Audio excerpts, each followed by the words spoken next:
हाय everyone, मैं हूं doctor Prajakta, chief dermatologist at इक्सना वेलनेस, न्यू दिल्ली हौस खास। और आज हम बात करेंगे एक वेरी स्पेसिफिक कंसर्न जो बहुत लोगों को होता है, नेक ब्लैक होने की। नेक के डार्क होने के, नेक पिगमेंटेशन के काफ़ी सारे रीजंस हैं, जिसमें से पहला होता है एकेंथोसिस निग्रिकेंस, जिसके बारे में हम डिटेल में बात करेंगे। उसके अलावा काफ़ी सारी मेडिकेशंस जैसे कि माइनोसाइक्लिन खाने से नेक पिगमेंटेशन हो सकती है। देन काफ़ी लोगों को पसीना आता रहता है तो स्वेट डर्मेटाइटिस होता है और वो पीछे खुजली करते रहते हैं।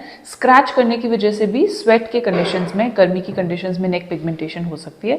देन एक पिगमेंटेशन होती है रील्स मेलानोसिस। काफ़ी बार, काफ़ी कॉमनली हेयर डाई के बाद या फिर आंवला ऑयल, मस्टर्ड ऑयल ये लगाने के बाद आपके स्कैल्प और नेक में इरिटेशन हो सकती है, जिसके बाद एक डार्क ब्लैक पिगमेंटेशन रह जाती है।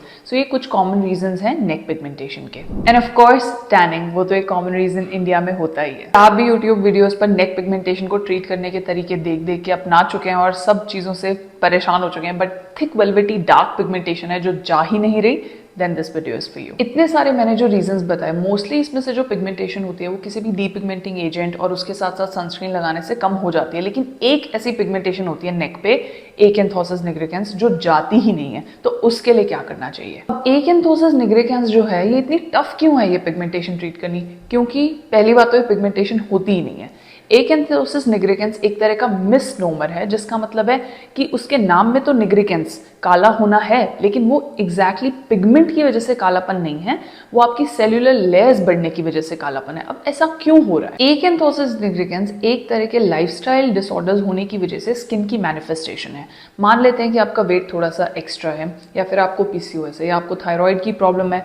हो सकता है आपका वेट बहुत ज़्यादा ना हो, लेकिन आपकी फैमिली में ऐसी हिस्ट्री रही हो कि कोलेस्ट्रॉल हाई रहता है, शुगर की बीमारी क्रॉनिकली रहती है, या आपके पेरेंट्स ओबीज हैं। इन सब सिचुएशंस के चलते आपकी बॉडी, आपकी स्किन आपको एक तरह से सिग्नल देती है कि गेट इन कंट्रोल। और इस कंडीशन में इन्फ्लेमेटरी लेवल्स आपके बढ़े रहते हैं, जिसकी वजह से एक बेसिक फैक्टर होता है केजीएफ, केराटिनोसाइट ग्रोथ फैक्टर, जो बढ़ जाता है, जिसकी वजह से सेल्यूलर लेयर्स एक के ऊपर एक परत की तरह चढ़ती जाती हैं, जिसके बाद एक thick velvety dark skin appear होती है, जो कहलाती है एकेंथोसिस निग्रिकेंस। अब ये गर्दन के साथ साथ आपके सारे स्किन फोल्ड्स में, जैसे कि अंडर आर्म्स, ग्रोइन, काफी बार ब्रेस्ट के नीचे, इन सब एरियाज में भी हो सकती है। लोग पूछते हैं एकेंथोसिस को हम ट्रीट कैसे करें? नाउ दैट यू अंडरस्टैंड कि हो किस वजह से रहा है, किसी भी तरह की लाइफस्टाइल डिसऑर्डर की वजह से, तो जब तक आप इसके ट्रिगर को नहीं कट करोगे, आपकी स्किन वापस से थिक होती ही जाएगी, वो पिगमेंटेशन वहां रहेगी, no matter how many depigmenting creams, serums, gels, peels, anything you get done. तो एकेंथोसिस को ट्रीट करने के लिए सबसे पहले आप एक डॉक्टर से कंसल्ट करें, अपने स्किन स्पेशलिस्ट से, जो आपके एक पैनल ऑफ ब्लड टेस्ट करवाएंगे। पहले आप अपना बीएमआई चेक करें खुद से। अगर आपको लगता है कि आप ओवरवेट या ओबीस की रेंज में हैं, start lifestyle modification, start portion control, calories आप डेफिसिट में रहें, वेट कंट्रोल करें, दैट्स द प्राइमरी फैक्टर। हो सकता है अभी आप इसको सीरियसली ना लें, लेकिन आपकी बॉडी आपको सिग्नल दे रही है कि something is not right, corrected as soon as possible. फिर एक ब्लड पैनल टेस्ट करा के आप अपने इन्फ्लेमेटरी लेवल्स जैसे कि सीआरपी, ईएसआर, उसके साथ साथ अपनी लिपिड प्रोफाइल, कोलेस्ट्रॉल लेवल्स, अपने शुगर लेवल्स, इंसुलिन लेवल्स, ये सब चेक कर सकते हैं।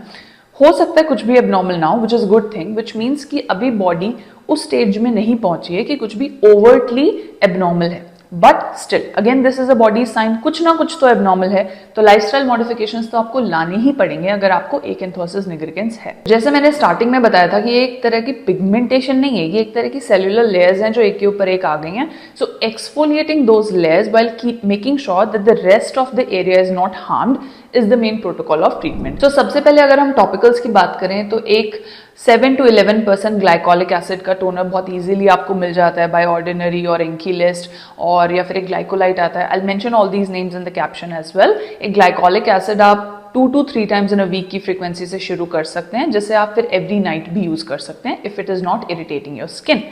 इसके साथ साथ 10 to 20% urea based moisturisers which will make sure that जो भी एक्सफोलिएशन हो रहा है, बैरियर रिपेयर होता रहे, साथ ही साथ बहुत माइल्डली ये भी एक्सफोलिएट करते रहते हैं। अगर आपकी स्किन की टॉलरेंस अच्छी है, पिगमेंटेशन बहुत ज़्यादा है, अपने डर्मेटोलॉजिस्ट से कंसल्ट करके आप एक प्रिस्क्रिप्शन स्ट्रेंथ रेटिनॉइड भी शुरू कर सकते हैं। हमेशा ध्यान रखें, प्रिस्क्रिप्शन स्ट्रेंथ रेटिनॉइड कोई भी लैक्टेटिंग या फिर प्रेग्नेंट वुमेन नहीं यूज़ कर सकती। इसके बाद बारी आती है प्रोसीजर्स की ना। प्रोसीजर्स भी काफ़ी लोग एकेंथोसिस के लिए लेज़र बेस्ड ट्रीटमेंट्स के लिए जाते हैं, जो मेरे हिसाब से, मेरी नॉलेज के हिसाब से बहुत अच्छे ट्रीटमेंट ऑप्शंस नहीं होते, क्योंकि लेजर्स मोस्टली ट्रीट करते हैं आपके पिगमेंट को, मेलेनिन को। इसमें हमें एक्सफोलिएटिंग प्रोसीजर्स की तरफ जाना चाहिए, जैसे कि अच्छी क्वालिटी की येलो पील हो सकती है, या फिर आपके डर्मेटोलॉजिस्ट आपकी स्किन टाइप को देख के अकॉर्डिंगली प्रोसीजर्स डिसाइड कर सकते हैं, but go for something which is exfoliating in nature. इस पूरे ड्यूरेशन के साथ साथ, इस पूरे प्रोसीजर टॉपिकल्स के साथ साथ lifestyle modifications are the most important priority, तो उन्हें नहीं भूलना है। अगर हम बात करें कुछ सप्लीमेंट्स की जो कि एकेंथोसिस में काफ़ी हेल्पफुल होते हैं, so chromium, alpha lipoic acid, zinc, biotin, ये सब काफ़ी हेल्पफुल रहते हैं। मेनली अल्फा लाइपोइक एसिड इसमें काफ़ी यूजफुल होता है, so that's one thing that you should be going for. इसके अलावा काफ़ी बार प्रिस्क्रिप्शन ड्रग्स जैसे कि मेटफॉर्मिन वगैरह भी यूज़ होती हैं। हम मायोइनोसिटॉल भी यूज़ करते हैं आपकी इंसुलिन की सेंसिटिविटी को इम्प्रूव करने के लिए। सो ये सारे सप्लीमेंट्स हैं। I will mention my favourites in the caption below, do not miss that as well. So हमेशा हम लोग पूछते हैं क्या कोई DIYs हैं जो इसमें काम आ सकते हैं। सो ऑनेस्टली स्पीकिंग नहीं, क्योंकि ये एक तरह का इन्फ्लेमेटरी रिस्पॉन्स है आपकी बॉडी का, जो सबसे ईजी और अफोर्डेबल और जिसमें 1 रुपया भी नहीं लगता, वो चीज़ जो आप कर सकते हो घर बैठे एकेंथोसिस को डील करने के लिए, वो कैलोरी डेफिसिट ही है। एक्चुअली कुछ ना कुछ पैसे बचेंगे ही जब आप शुगर और ऑयल कट करोगे। So that's the best thing you can do. And exercise, topical कुछ हल्दी वगैरह या फिर लगाने से ये पिगमेंटेशन जाने नहीं वाली है। मैंने कोशिश किया है एकेंथोसिस निग्रिगेंस को काफ़ी डिटेल में कवर करने में। आई होप आपको ये वीडियो अच्छी लगी होगी। अगर ये वीडियो अच्छी लगी, definitely subscribe my channel and go to my Instagram as well, where I give unsponsored recommendations for all things possible. कोई भी अगर क्वेश्चन रह गया, please put it in the comment section below and we'll answer that as soon as possible. Thank you and have a very good day.